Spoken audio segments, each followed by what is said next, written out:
യാത്രയാക നീ ഹൃദയം പറിച്ചുകൊണ്ടാഴമേറും വടുക്കൾ തിണർക്കിലും.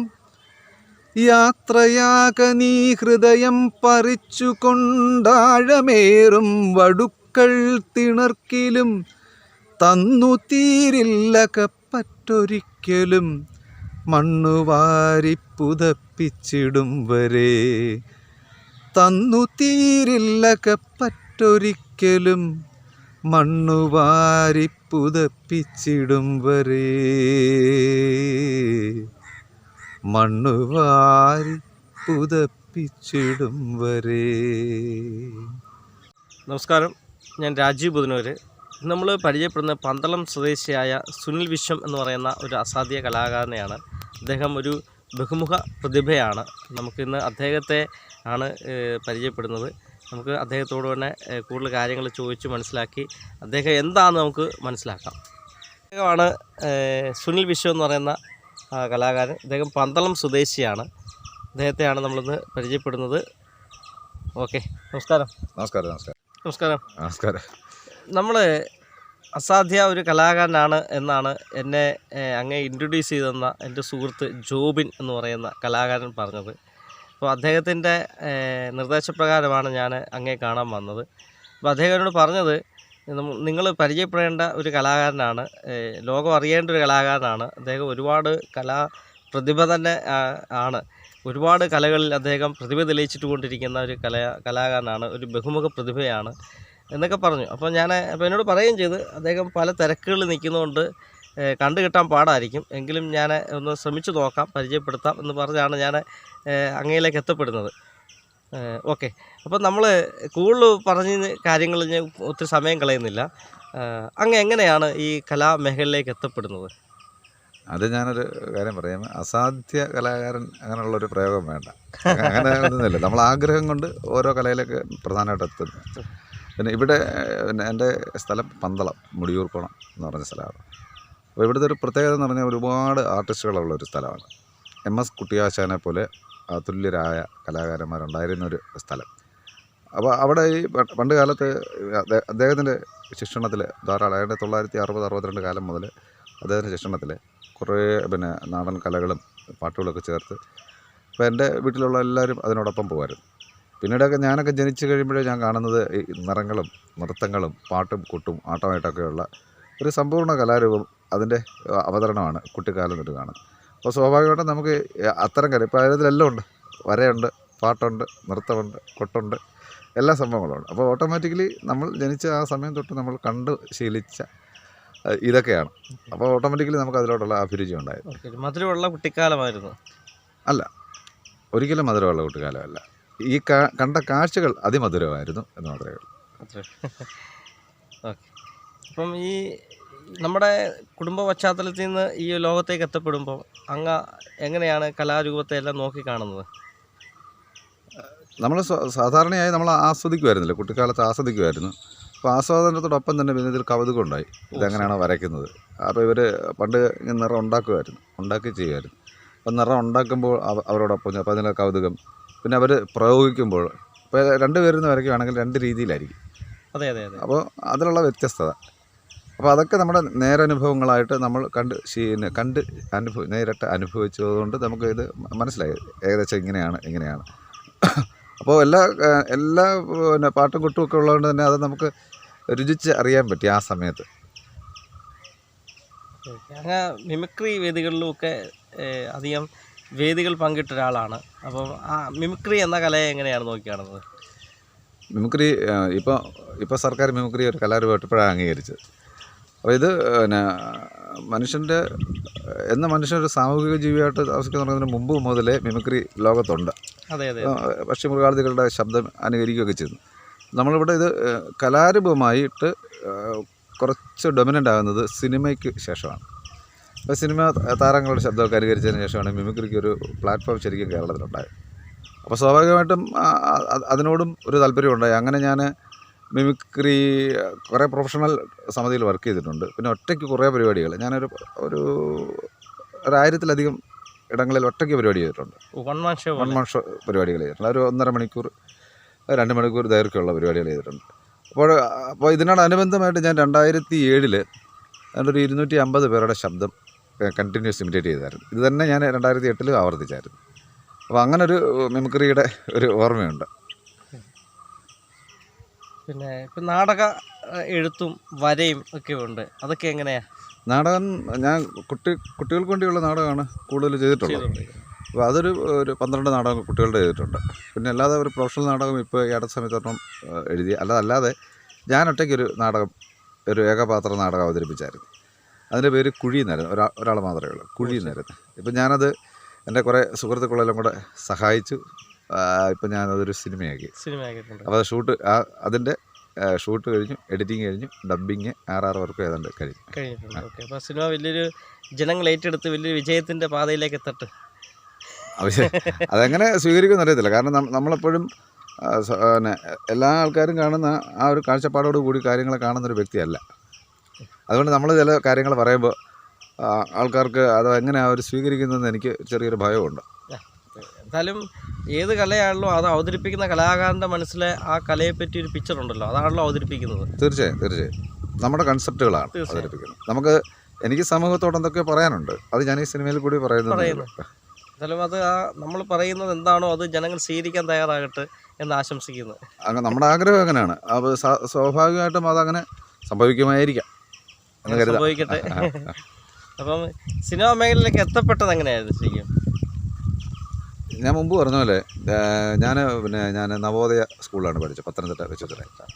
അപ്പോൾ അവിടെ വെച്ചാണ് സത്യത്തിൽ എനിക്ക് സിനിമ കമ്പം ഉണ്ടാകുന്നത്. അപ്പോൾ അവിടെ ഞായറാഴ്ചകളിൽ മാത്രം നമ്മൾ സിനിമ കാണൽ പരിപാടിയുള്ളൂ. അപ്പോൾ ആ സമയത്ത് ഇങ്ങനെ പ്രത്യേകിച്ച് എനിക്ക് കുറച്ച് മാർഷ്യൽ ആർട്സ് ഭയങ്കര ഇഷ്ടമായിരുന്നു. അപ്പോൾ ഇങ്ങനെ ബ്രൂസ് ലീയുടെയൊക്കെ അവിടെ വെച്ചാൽ ഞാൻ ആദ്യമായിട്ട് കാണുന്നത്. അപ്പോൾ അങ്ങനെ അത്രയും സംഭവങ്ങളൊക്കെ കണ്ട് കേട്ട് നമുക്ക് ഒരു സിനിമ ഭ്രമം ഉണ്ടായി. ആ കാലത്ത് വളരെ കുഞ്ഞിലേ തന്നെ ഉണ്ടായ ഒരു സംഭവമാണ്. ഓക്കെ, പിന്നെ ഈ വര എങ്ങനെയാണ് നമ്മൾ ഈ ആർട്ടിനെ ഈ കാണുന്നത് എങ്ങനെയാണ്? ആർട്ടിനെ കല വര എന്ന ആർട്ടിനെ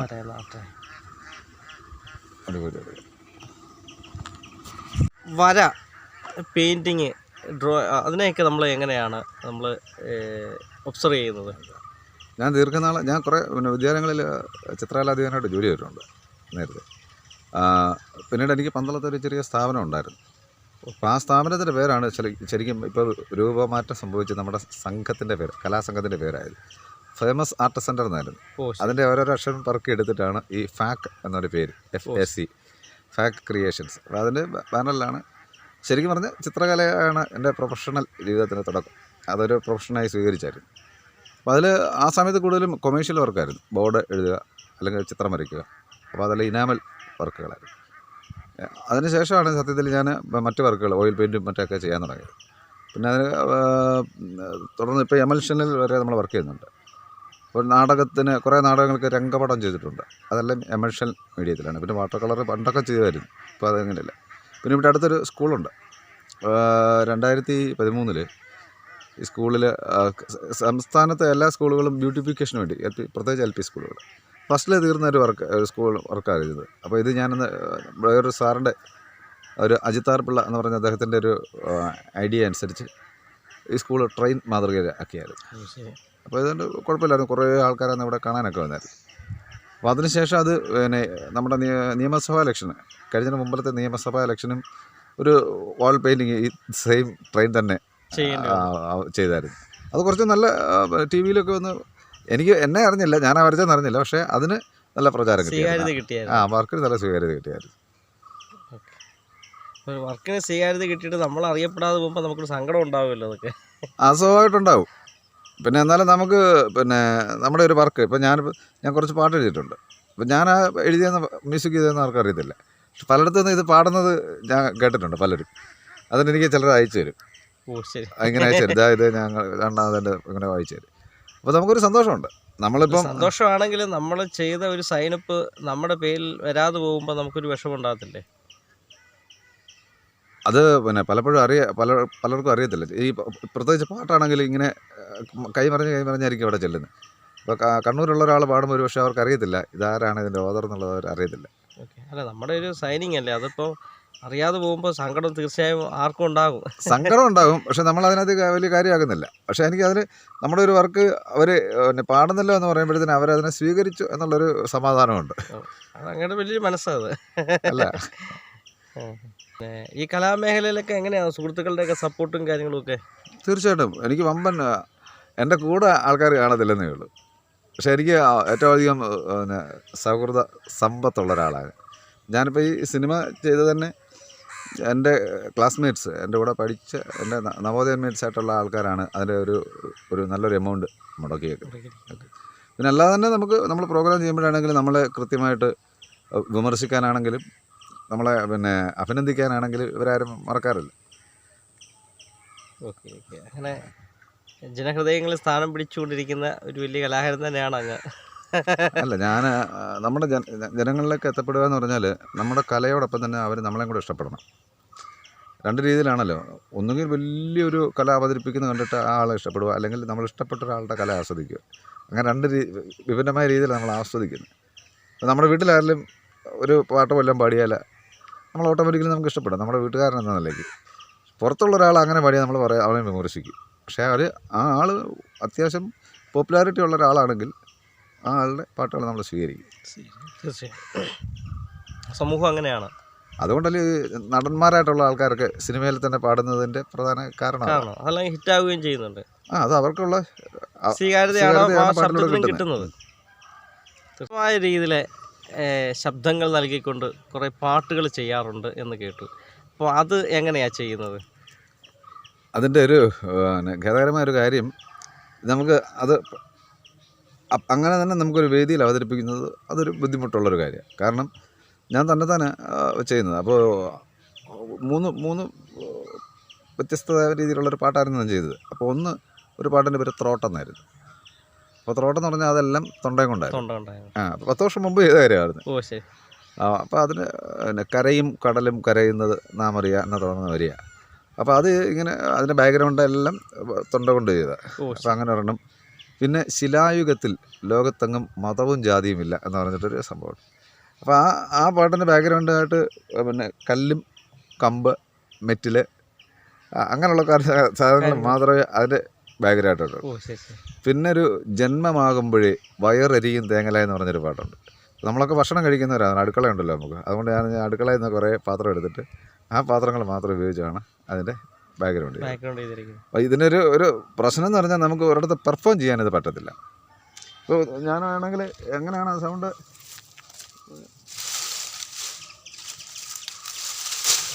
ഈ ഇറബറിലെ ഉണങ്ങിയത്. ഇപ്പോൾ ഇതുപോലെ ഉണക്കല ഞാനിത് ഉപയോഗിച്ചിട്ടുണ്ട്, ആ പാട്ടിനൊക്കെ ഉപയോഗിച്ചിട്ടുണ്ട്. അപ്പോൾ ഇതിൻ്റെ ശബ്ദം നമുക്ക് എഫക്ട്സ് നമ്മൾ ഈ ജിപ്സി എന്നൊക്കെ പറയത്തില്ലേ, അപ്പോൾ അതുപോലെ ഇതിൻ്റെ ശബ്ദം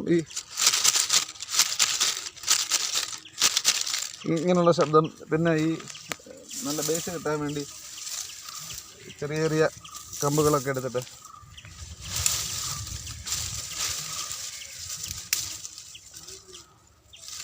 നല്ല കമ്പ് വേണം, വെയിറ്റുള്ള കമ്പ് വേണം. അപ്പോൾ ഈ കമ്പൊക്കെ ഒടിച്ചിട്ടൊക്കെ ചെയ്തിട്ടുണ്ടായിരുന്നു. അതല്ല ആ മീറ്ററിനകത്ത് നമ്മൾ ചെയ്യണമെന്നേ ഉള്ളൂ. അപ്പോൾ ഇത് ഇങ്ങനെയുള്ള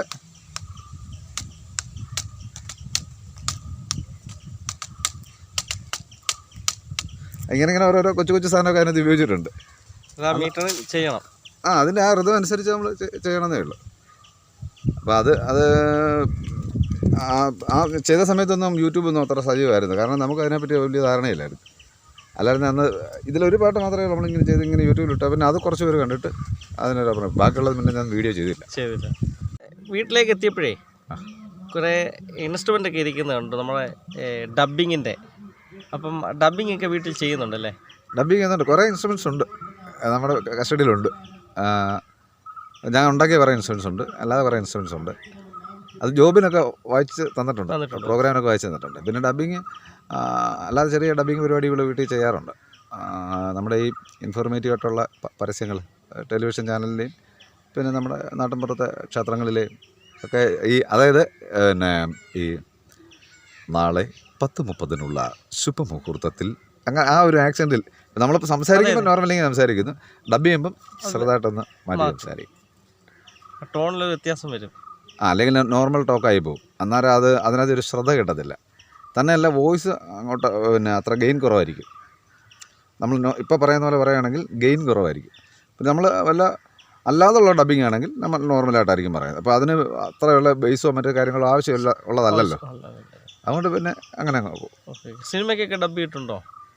2 സിനിമയ്ക്ക് ചെയ്തിട്ടുണ്ട്. 2 സിനിമ ഡബ് ചെയ്തിട്ടുണ്ടല്ലേ? പിന്നെ കുറേ ഡോക്യുമെൻ്ററി കുറേ ചെയ്തിട്ടുണ്ട്. ഡോക്യുമെൻ്ററി അത് പിന്നെ ഒരു വേറൊരു ആക്സെൻ്റാണ്. നമ്മൾ അക്ഷരങ്ങളൊക്കെ വളരെ കൃത്യതയോടെ പറയേണ്ട ഒരു മേഖലയാണ് ഡോക്യുമെൻ്ററി വരുമ്പോൾ. അപ്പോൾ ഒരു 50 മേളിൽ ഡോക്യുമെൻ്ററി ചെയ്തിട്ടുണ്ട്. പിന്നെ ഒരു 7000-ത്തിലധികം ഈ പരസ്യ വർക്കുകൾ ചെയ്തിട്ടുണ്ട്. നിസ്സാരമായ കാര്യമല്ല അത്രയും വലിയൊരു സംഖ്യ പരസ്യമൊക്കെ ചെയ്യാന്ന് പറയുന്നത്. അത് പിന്നെ ബേസിക്കലി ഇപ്പം നമ്മുടെ ഒരു വരുമാന മാർഗം എന്ന് പറഞ്ഞാൽ ഇതാണ്. നമ്മുടെ വീട്ടിൽ മാത്രമല്ല, ഞാൻ വീട്ടിൽ കുറച്ചേ ചെയ്യാറുള്ളൂ. കൂടുതലും പുറത്തെ സ്റ്റുഡിയോകളിലാണ് ചെയ്യുന്നത്. ഇപ്പോൾ പുറത്താണ്. ഇപ്പോൾ പുതിയ പ്രോജക്റ്റുകളൊക്കെ ഇനി എന്താ നമ്മുടെ മനസ്സിലുള്ളത്?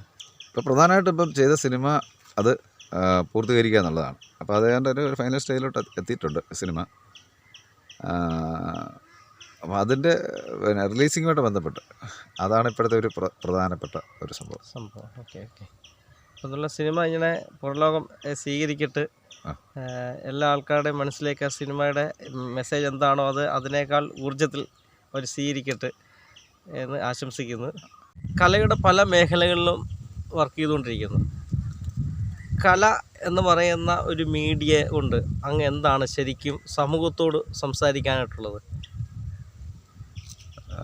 ഞാനത് നല്ലൊരു ചോദ്യമാണ്. കാരണം ഞാൻ വളരെയധികം തെറ്റിദ്ധരിക്കപ്പെട്ട ഒരു വ്യക്തി കൂടിയാണ്.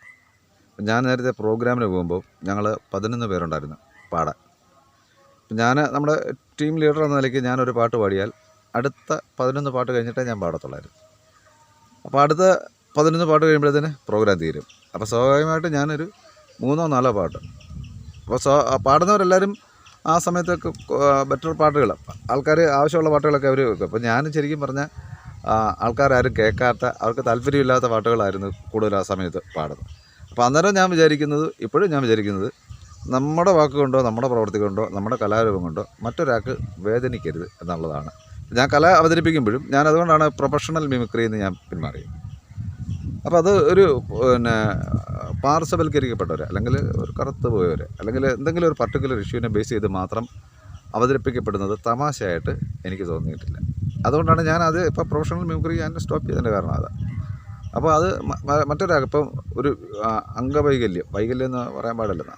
അപ്പോൾ ഒരു കൈയില്ലാത്ത ഒരാൾ അപ്പോൾ ഒരു തമാശ അവതരിപ്പിച്ച ഇയാളെ കാണുമ്പോൾ ചിരിക്കുന്ന ഒരവസരത്തിലേക്ക്, അല്ലെങ്കിൽ ശശി മേശ്ശേരി എന്ന് പറയുമ്പോൾ എല്ലാവർക്കും ഭയങ്കര ചിരിയാണ്. നമ്മളിപ്പോൾ നിൽക്കുന്ന വഴി തന്നെ കുറേ മേശ്ശേരിമാരെ കഷ്ടപ്പെട്ട് ഉണ്ടാക്കിയത്. അപ്പോൾ അത് നമ്മുടെ രാജ്യത്തിൻ്റെ ഒരു പ്രശ്നം കൂടിയാണ്.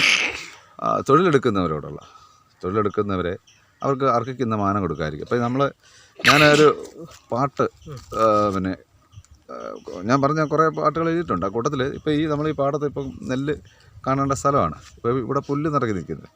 അപ്പോൾ അതിൻ്റെ കാരണം തന്നെ എന്താണ്, നമുക്കിപ്പം ഇപ്പോൾ കൃഷിപ്പണി ചെയ്യുന്ന വ്യക്തികളോട് അവരോട് നമ്മൾക്ക് അർഹിക്കുന്ന രീതിയിലുള്ള ഒരു ബഹുമാനം എന്ന് പറഞ്ഞാൽ അങ്ങോട്ടും ഇങ്ങോട്ടും കൊടുക്കേണ്ട ഒരു സംഭവമാണല്ലോ. അപ്പോൾ പിന്നെ ഇപ്പോൾ ഉദാഹരണത്തിന് ഇപ്പോൾ ഒരു സ്കൂളിലൊരു ടീച്ചർ ബഹുമാനത്തെ പറ്റി പഠിപ്പിക്കുക, ഒരു 40 വയസ്സുള്ള ടീച്ചർ പഠിപ്പിക്കുകയാണെന്ന് വിചാരിച്ച്, അപ്പോൾ ടീച്ചർ കുട്ടികളോട് പറയും നിങ്ങളെക്കാൾ മുതിർന്നവരെ ബഹുമാനിക്കണം, അങ്ങനെയൊക്കെയുള്ള കുറേ കാര്യങ്ങൾ പറഞ്ഞിട്ട് ടീച്ചർ വീട്ടിൽ ചെല്ലുമ്പോൾ തേങ്ങ ഇടാനെ കൊണ്ട് ഒരു 60 വയസ്സുള്ള ഒരാൾ വന്നാൽ ഈ 40 വയസ്സുള്ള ടീച്ചറിൻ്റെ ശബ്ദം അന്നേരം മാറും. അപ്പോൾ ആ തേങ്ങയിടാൻ വന്ന ആളിനോട് അപ്പോൾ ടീച്ചർ പറയും കൊച്ചുരാമ, അല്ലെങ്കിൽ എന്താ പേരെന്ന് വെച്ചാൽ അതിടണ്ട, അല്ലെങ്കിൽ അതിടണം എന്നൊക്കെ പറയും. അപ്പോൾ അങ്ങനൊരു സംഭവമുണ്ട്. അപ്പോൾ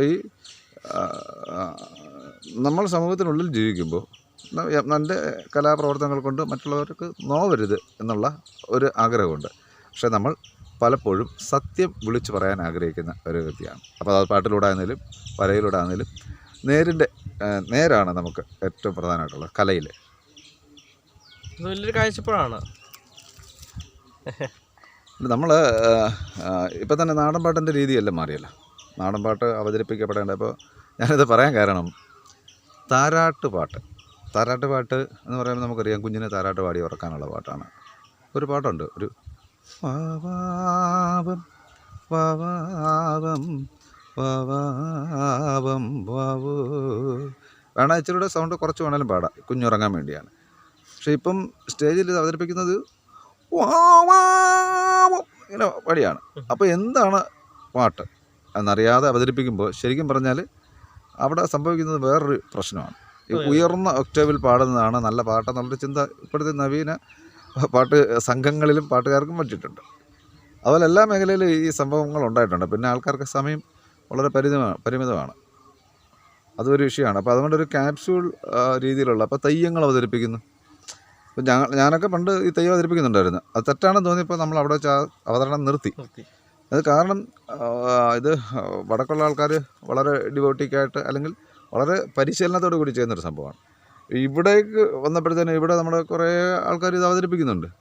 ഇവിടെ അലങ്കാരം മാത്രമായി അലങ്കാരം. അപ്പം നമുക്ക് രണ്ട് പേർക്കും രണ്ട് വ്യത്യസ്തമായ രൂപമുണ്ടല്ലോ, വ്യത്യസ്ത രണ്ട് പേരുണ്ട് എന്ന് പറയും പോലെ ഈ തെയ്യത്തിനും ഉണ്ട്. തീർച്ചയായും നമ്മുടെ ശബ്ദം പോലെ തെയ്യത്തിന് മറ്റേ ശബ്ദമുണ്ട്, തോറ്റമുണ്ട്. അപ്പോൾ ഈ ശബ്ദങ്ങളുടെയും ആ രൂപങ്ങളിലും ഒന്നും പരിഗണിക്കാതെ ഏതോ ഒരു രൂപം അവതരിപ്പിക്കുക. അപ്പം നമ്മൾ ഈ അവതരിപ്പിച്ച ആളിനോട് ഒരു ഇൻ്റർവ്യൂ ഇപ്പോൾ സാറ് ചെയ്താൽ മതി, അപ്പോൾ തീരും, ചോദ്യവും തീരും, ഉത്തരവും തീരും. ഇതാണ് അപകടം എന്ന് ഞാൻ പറഞ്ഞത്. കാരണം ഇത്രയും അപകടങ്ങൾ നമ്മൾ ചെയ്യുമ്പോൾ അതിൻ്റെ അസ്തിത്വത്തെയും അതിൻ്റെ അവതരണത്തെയും ശരിക്കും ഇല്ലാതാക്കുന്നൊരു സംഭവമാണ്. ഇപ്പോൾ ഞാനിപ്പോൾ എൻ്റെ അച്ഛൻ്റെ ഒരു പടം വീട്ടിൽ വരയ്ക്കുകയാണെന്ന് വിചാരിച്ചു. വരച്ചിട്ടിപ്പോൾ സാറ് എൻ്റെ അച്ഛനെ കണ്ടിട്ടില്ല, ഞാൻ കാണിക്കുകയാണെങ്കിൽ സാറ് പറയും, ഞാൻ പറയുകയാണ് ഇതെൻ്റെ അച്ഛനാണ്. അപ്പോൾ സാറ് പറയും ശരിയാണ്, അച്ഛനാണ്. പക്ഷേ എൻ്റെ അമ്മയോടോ എൻ്റെ ചുറ്റുവട്ടത്തുള്ള ആൾ പറഞ്ഞാൽ അവർ സമ്മതിക്കത്തില്ല ഞാൻ വരച്ചതല്ലെങ്കിൽ. മനസ്സിലായി? അപ്പോൾ സാറിനെ സംബന്ധിച്ചിടത്തോളം ഞാൻ കാണിച്ചതൊരു ഫേക്ക് ഐഡൻറ്റിറ്റിയാണ്. എനിക്ക് തോന്നി എൻ്റെ അച്ഛൻ കുറച്ചുകൂടി ബെറ്റർ ആകണമെന്ന് തോന്നി. അപ്പോൾ ഞാൻ വേറെ പടം വരച്ച് സാറിനെ കാണിച്ചതിന് തുല്യമാണ് ഈ അവതരിപ്പിക്കുന്നത്. അത് ഇതല്ല എന്നുള്ളതാണ് വാസ്തവം. വലിയ കാഴ്ചപ്പാടാണ് നമ്മൾ കല സത്യസന്ധമായിട്ട് അവതരിപ്പിക്കുക എന്ന് പറയുന്നത്. ഇതിപ്പോൾ ഒരു ഉപജീവനം മാത്രമല്ലല്ലോ കലയെന്ന് പറയുന്നത്. പലരും അതിന് ഉപജീവനമായിട്ട് ജീവൻ പ്രാണനൊക്കെ ആണല്ലോ അത്. അല്ല, മറ്റു പലരും ജീവനായിട്ട് കൊണ്ടുവരുന്ന സാധനമാണ് അത്. തീർച്ചയായും ഇപ്പം നമ്മളതിനെ ഞാൻ കീബോർഡ് ഉപയോഗിച്ച് പിന്നെ നാടൻപാട്ട് അവതരിപ്പിക്കുന്ന വ്യക്തിയാണ്. ഞാൻ അതിൽ നിന്നും എതിരി നിന്നതോ അതിന് എതിരഭിപ്രായം പറഞ്ഞതോ അല്ല. നമ്മളിത് അവതരിപ്പിക്കുമ്പോൾ പാട്ടാണല്ലോ നമ്മൾ പാടുന്നത്. അപ്പോൾ എന്താണ് ആ പാട്ടെന്ന് അറിഞ്ഞിട്ട് പാടിക്കഴിഞ്ഞാൽ കുറച്ചുകൂടി ബെറ്റർ ആയിരിക്കും. അല്ലെങ്കിൽ എന്താണ് നമ്മൾ അവതരിപ്പിക്കുന്നത്. ഇവിടെ തന്നെ ഒരുപാട് കലാരൂപങ്ങളുണ്ടെന്നേ. പിന്നെ നമ്മുടെ ഇവിടെ തന്നെ നമ്മുടെ ഈ പ്രദേശത്ത് ചേരിക്കൽ എന്നാണ് പറയുന്നത്. ഇവിടെ ഒരു വാണിയക്കോലം എന്ന് പറഞ്ഞൊരു കലാരൂപമുണ്ട്. അപ്പോൾ അതൊരു വളരെ വിശാലമായ ക്യാൻവാസിൽ അവതരിപ്പിക്കാൻ പറ്റുന്നൊരു സംഭവമാണ്. അതിനകത്തിൽ കോമഡിയുണ്ട്, അതിനകത്ത് നൃത്തമുണ്ട്, അതിനകത്തിൽ പിന്നെ നാടകമുണ്ട്. അത് അങ്ങനെ കുറേ വൈഡായിട്ടുള്ളൊരു സംഭവമാണ്. അപ്പോൾ അതിപ്പം അവതരിപ്പിക്കുന്നില്ല, പക്ഷേ ഞങ്ങൾ ചെയ്യുന്നുണ്ടായിരുന്നു. ഇത് വേണമെങ്കിൽ നമുക്ക് നാടൻ പാട്ടിനെ ഞങ്ങൾ അവതരിപ്പിക്കുന്നുണ്ട്, വേണം അവതരിപ്പിക്കാം. പക്ഷേ അത് അങ്ങനെയുള്ള പിന്നെ പാക്കനാർ കോലമുണ്ട്, അല്ലെങ്കിൽ ഭൈരവിയുണ്ട്. അല്ല, നമ്മുടെ നാടുമായിട്ട് ബന്ധപ്പെട്ട് ഒരുപാട് കലാരൂപങ്ങളുണ്ട്. ഈ ആചാരപരമായി അനുഷ്ഠാനപരമായ ഒത്തിരി കലാരൂപങ്ങളുണ്ട്. ഇതൊന്നും അവതരിപ്പിക്കാതെ അറിയാൻ പാടില്ലാത്ത ഒരു മേഖലയിലെ സംഭവത്തെ എടുത്താണ് അവതരിപ്പിക്കുന്നത്. അതാണ് ഇതിൻ്റെ അപകടം. നമ്മുടെ നാടിൻ്റെ സ്വത്വബോധത്തെയാണല്ലോ ഈ നാടൻ പാട്ടെന്ന് പറയുമ്പോൾ ചരിത്രത്തെ പുനരവതരിപ്പിക്കുകയാണ്. തീർച്ചയായും ചരിത്രത്തിൻ്റെ പുനരാവിഷ്കാരമാണ്. അവിടെ വരുന്ന കുഴപ്പങ്ങൾ, ആ കുഴപ്പങ്ങൾ വീണ്ടും നാളെ ഇതിന് വ്യത്യാസം വരുത്തിക്കൊണ്ടിരിക്കത്തില്ലേ. തീർച്ചയായും. അല്ല, ഞാൻ മനസ്സിലാക്കിയെടുത്തോളം നാടൻ പാട്ടുകൾ ശരിക്കും വാമൊഴിപ്പാട്ടുകളാണ് ശരിക്കും നാടൻ പാട്ടുകൾ. നമ്മളിപ്പം പിൽക്കാലത്ത് എഴുതി വന്നേക്കുന്ന പല പാട്ടുകളും അതിനുമായിട്ട് കിടപിടിക്കാൻ ശ്രമിക്കുന്നതേ ഉള്ളൂ. ശരിക്കും വാമൊഴിപ്പാട്ടിൻ്റെ ഒരു ഭംഗി ശരിക്കും ഇപ്പോഴത്തെ പല പാട്ടുകൾക്ക് വരുന്നില്ല എന്നുള്ളതാണ് എൻ്റെ ഒരു അഭിപ്രായം. അത് പിന്നെ അന്നത്തെ സമയത്ത് വാമൊഴി എന്ന് പറഞ്ഞു കഴിഞ്ഞാൽ ഒരാളിൽ നിന്നും മറ്റൊരാളിലേക്ക് ഒരു തലമുറയിൽ കൂടി പകർന്നു പോയതാണ്. ഈ പാട്ടിന് അന്ന് അവരുടെ നേരെ അനുഭവം, അക്ഷരം അറിയത്തില്ല, അക്ഷരം അറിയാത്ത ഗംഭീര കവികളാണ്. അക്ഷരം അറിയത്തില്ലെങ്കിലും കവിതയാണത്. അതെ. അപ്പോൾ ഈ ഗംഭീരമായ കവിത അത് അവരുടെ നേരെ അനുഭവത്തിൽ കൂടി ഉണ്ടായതാണ്. മറ്റേന്ന് പറഞ്ഞാൽ നമുക്ക് ഒരു രണ്ടാമതൊരു സോഴ്സിൽ നിന്ന് ഇപ്പം നമ്മളറിയുന്നു. പണ്ടിങ്ങനായിരുന്നു, പണ്ടിതായിരുന്നു. മറ്റേതങ്ങനല്ല, നേരെ അനുഭവത്തിലാണ്. അപ്പോൾ അതിന് ഈ ഉപ്പിലിട്ടതും ഉപ്പും തമ്മിലുള്ള വ്യത്യാസം പോലെ അതിനുണ്ടാവും. പിന്നെ ഇന്നെഴുതി ഒരുപാട് പാട്ട് എഴുതുന്നവരുണ്ട്. അപ്പോൾ അതിൽ ഒരു പാട്ട് പറയാം. പുതിയ കാലത്തെ കവികളും മോശക്കാരല്ല, പഴയ കാലത്തെ ആൾക്കാരും അല്ല. പിന്നെ ഞാൻ പറയാൻ വന്നത് ഈ ചക്കലടിക്കും മുമ്പേ തെയ്യം താരാ ചെമ്പട്ട് വീശും മുമ്പേ തെയ്യം താര. ഇത് കേൾക്കുമ്പോൾ കറക്റ്റായിട്ട് നമുക്കിത് ഒരു പഴയ പാട്ടായിട്ട് തോന്നുന്നു. ഇത് എഴുത്ത് പാട്ടാണ് ഈ ആധുനിക കാലത്ത്. അപ്പോൾ അങ്ങനെ കുറേ പാട്ടുണ്ട്, കുറച്ച് പാട്ടുകളുണ്ട്. അല്ലാതെ പാട്ട് നമുക്ക് കേൾക്കുമ്പോൾ പെട്ടെന്ന് അറിയാൻ പറ്റും. അത് വളരെ കുറച്ച് ആൾക്കാർ മാത്രമേ ഈ വാമൊഴിപ്പാട്ട് അവതരിപ്പിക്കുന്നുള്ളൂ. മനസ്സിലായി? ബാക്കി എല്ലാവരും എഴുത്ത് പാട്ടുകൾ ഇപ്പം ഞാൻ മുമ്പ് പറഞ്ഞതാണ് അതിൻ്റെ ഉത്തരം. അവർക്കതിൽ താല്പര്യമില്ല എന്നുള്ളതാണ്. അപ്പോൾ ഈ നാടൻ പാട്ടെന്നുള്ള ലേബലും വേണം, എന്നാൽ അതൊട്ട് അവതരിപ്പിക്കാനുള്ള താല്പര്യവുമില്ല. വലിയ ശബ്ദഘോഷത്തിൻ്റെ ഒരു അകമ്പടിയോടെ ഇപ്പം വലിയ ശബ്ദ സംവിധാനത്തിൽ ഒരു 20,000-25,000 വാട്ട്സിൻ്റെ കുറഞ്ഞ ശബ്ദത്തിൽ ഇപ്പം നാടൻ പാട്ട് അവതരിപ്പിക്കാൻ ആൾക്കാർക്ക് താല്പര്യമില്ല. കാലത്തിൻ്റെ ഒരു മാറ്റമാണ്. കാലം തീർച്ചയായും മാറ്റമാണത്. ഇന്നത്തെ ഞാനല്ലല്ലോ നാളത്തെ ഞാൻ. ആ മാറ്റം സ്വാഭാവികമായിട്ടും ഇങ്ങനെ ഉണ്ടായിക്കൊണ്ടേയിരിക്കും. നമ്മൾ മാറ്റാൻ ശ്രമിക്കുമ്പോഴാണ് ഈ പരിക്കാകുന്നത്. അതെ അതെ, സ്വാഭാവികമായിട്ടുണ്ടാകുന്ന മാറ്റം അത് കുഴപ്പമില്ലാത്തതാണ്, അതിങ്ങനെ മാറിക്കൊണ്ടേയിരിക്കും. നമ്മൾ യാന്ത്രികമായി മാറ്റം വരുത്താൻ ശ്രമിക്കുമ്പോൾ അതിന് ചില തട്ടുകേടുകൾ പ്രശ്നങ്ങളൊക്കെ ഉണ്ടാകും. അതാണ് കലയുടെ ഒരു പ്രശ്നങ്ങൾ. ആ കലയുടെയും കാലത്തിൻ്റെയും പ്രശ്നവും പ്രത്യേകതയാണ്. സ്കൂൾ ജീവിതവും കലാജീവിതവും ഒക്കെ എവിടെയാണ് ശരിക്കും? എൻ്റെ കുട്ടിക്കാലം വളരെ രസകരമായി. അന്ന് ഈ ഓലപ്പള്ളിക്കൂടം എന്ന് നമ്മൾ പറയുമല്ലോ, ഓലപ്പള്ളിക്കൂടം. ഞാൻ 5 ഓലപ്പള്ളിക്കൂടത്തിൽ പഠിച്ചിട്ടുണ്ട്. അത് വളരെ രസകരമാണ്. ഈ 5 ഓരോ ഓലയേ ഉള്ളായിരുന്നു. ഒരിടത്ത് പഠിച്ചു, അത് കഴിഞ്ഞിട്ട് വേറെ അടുത്ത് പഠിച്ചു, അത് കഴിഞ്ഞ് വേറെ അടുത്ത് പഠിച്ചു. പിന്നെ ഇടയ്ക്കൊരു ബാലവാടിയുണ്ട്, ഇപ്പോഴാണ് അംഗനവാടി, അന്ന് ബാലവാടി. അത് കഴിഞ്ഞിട്ട് ഏറ്റവും അവസാനം എൻ്റെ അമ്മയുടെ വീട്ടിൽ. പിന്നെ ഞാൻ അടുത്ത തോട്ടക്കോണം എന്ന് പറഞ്ഞ സ്കൂളിലാണ്. അവിടെ നിന്ന് ഷിഫ്റ്റായിരുന്നു. ആ കുട്ടികളുടെ എണ്ണം ഒരുപാടുള്ളതുകൊണ്ട് ഷിഫ്റ്റായിരുന്നു. അപ്പോൾ അവിടെ 2ാം ക്ലാസ് വരെ പഠിച്ചു. ആ 2ാം ക്ലാസ് പഠിച്ചിട്ട് ഞാൻ ഒരു 2 വർഷത്തോളം ആ സമയത്ത് എനിക്ക് സ്കൂളിൽ പോകാൻ പറ്റിയിട്ടില്ല, ചെറിയൊരു അസുഖമൊക്കെ വന്നിട്ട്. പക്ഷെ അത് പിന്നീട് എൻ്റെ ജീവിതത്തെ ഭയങ്കരമായി മാറ്റിമറിച്ചു. എൻ്റെ ഇളയ സഹോദരിയുടെ പ്രായമുള്ള കൂട്ടുകാരുടെ കൂടെയാണ് പിന്നെ ഞാൻ പഠിക്കുന്നത്. അങ്ങനെ ഞാൻ 5ാം ക്ലാസ്സിലായി. ആ സമയത്ത് ഞാൻ ഈ എക്സാം എഴുതി, നവോദയ എൻട്രൻസ് എക്സാം എഴുതി, അവിടെ അഡ്മിഷൻ കിട്ടി. അങ്ങനെ 10th വരെ അവിടെ പഠിച്ചു. പ്രീ ഡിഗ്രി പിന്നെ ഞാൻ പന്തളത്തായിരുന്നു. പിന്നെ ഞാൻ ഡിഗ്രിയുടെ ഒരു തലം എത്തിയപ്പോഴത്തേക്ക് ഞാൻ ഇവിടുന്ന് പിന്നെ കാലിക്കറ്റ് യൂണിവേഴ്സിറ്റിയിലാണ് ഡിഗ്രി ചെയ്തത്. പിന്നെ ആ സമയമായപ്പോഴത്തേനും നമ്മൾ ഈ കലാപരമായി നമ്മൾ ഏകദേശം രംഗത്തോട്ട് ഇറങ്ങിയായിരുന്നു. സത്യത്തിൽ നമുക്ക് പറയപ്പെടുന്ന രീതിയിലുള്ള വലിയ ബുദ്ധിമുട്ടുകളല്ലെങ്കിലും നമ്മുടെ ചെറുപ്പകാലത്തും നമ്മൾ കണ്ണ് തുറന്ന് ചുറ്റും നോക്കുമ്പം മറ്റുള്ള ആൾക്കാരെ പോലെ സാമ്പത്തിക സ്ഥിതിയോ അല്ലെങ്കിൽ ആ സംഭവം ഇല്ലാത്തതുകൊണ്ട് വലിയ ആഗ്രഹങ്ങൾ ഉണ്ടായിരുന്നതൊക്കെ ആ സമയത്ത് നമ്മൾ അങ്ങനെ അടിച്ചമർത്തി അങ്ങനെ ജീവിക്കുകയായിരുന്നു. പിന്നീട് ഇപ്പോഴൊക്കെയാണ് സത്യം പറഞ്ഞാൽ ഞാൻ ഒരു 37 വയസ്സായപ്പോഴേ കമ്പ്യൂട്ടറൊക്കെ മേടിച്ചത്. അപ്പോൾ ആ സമയം വരെ നമ്മളിങ്ങനെ അല്ലാതെ മറ്റുള്ള സ്റ്റുഡിയോകളിലൊക്കെ വർക്ക് ചെയ്യുമായിരുന്നു. അപ്പോൾ ആ സമയം വരെ നമുക്ക് ആഗ്രഹം ഉണ്ടായിരുന്നെങ്കിലും നമ്മൾ അതിനുള്ള സാഹചര്യം ഒത്തില്ല. അതിങ്ങനെ നീണ്ടു പോയി. പിന്നീടാണ് ഇതൊക്കെ മേടിച്ചത്. ഇപ്പം നമ്മൾ സിനിമയുടെ കാര്യം പറഞ്ഞപ്പോഴാണെങ്കിൽ പോലും അങ്ങനെയുള്ള കുറേ ആഗ്രഹങ്ങളുണ്ടായിരുന്നതൊക്കെ ഈ സമയത്താണ് സാധ്യമായി കിട്ടിയത്. അല്ല, ആഗ്രഹങ്ങൾ ഉണ്ടാകണം എപ്പോഴും. ആഗ്രഹങ്ങൾ ഉണ്ടാകട്ടെ, ആഗ്രഹങ്ങളൊക്കെ സാധ്യമാകട്ടെ. ആഗ്രഹം നമ്മൾ ആഗ്രഹിച്ചുകൊണ്ടേ ഇരിക്കും, നമ്മളതിനെ കൂടെ പ്രവർത്തിക്കും കൂടെ വേണം. തീർച്ചയായും. എന്നോട് പലരും ഇങ്ങനെ അനുഗ്രഹീത കലാകാരൻ എന്ന് പറയാറുണ്ട്.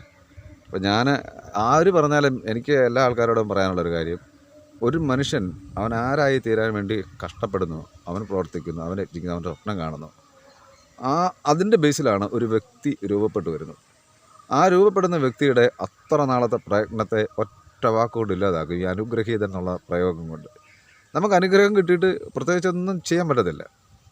ഞാൻ ഇപ്പോൾ സാറ് നിൽക്കുന്ന പോലെ ഇവിടെ ഇങ്ങനെ എനിക്കൊരു അനുഗ്രഹം കിട്ടിയെന്ന് പറഞ്ഞിട്ട് കാരണം ആ വാക്ക് അങ്ങനെ ഒരു വാക്കാണ് ഞാൻ പറഞ്ഞത്.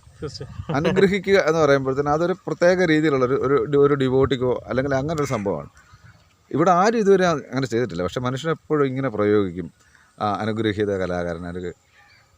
എനിക്ക് ആൾക്കാരോട് പറയാനുള്ളത്, നമ്മൾ സ്വപ്നം കാണുക, വലിയ വലിയ സ്വപ്നങ്ങൾ കാണുക, അതിനുവേണ്ടി പ്രവർത്തിക്കണം, അതിനുവേണ്ടി പ്രയത്നിക്കണം.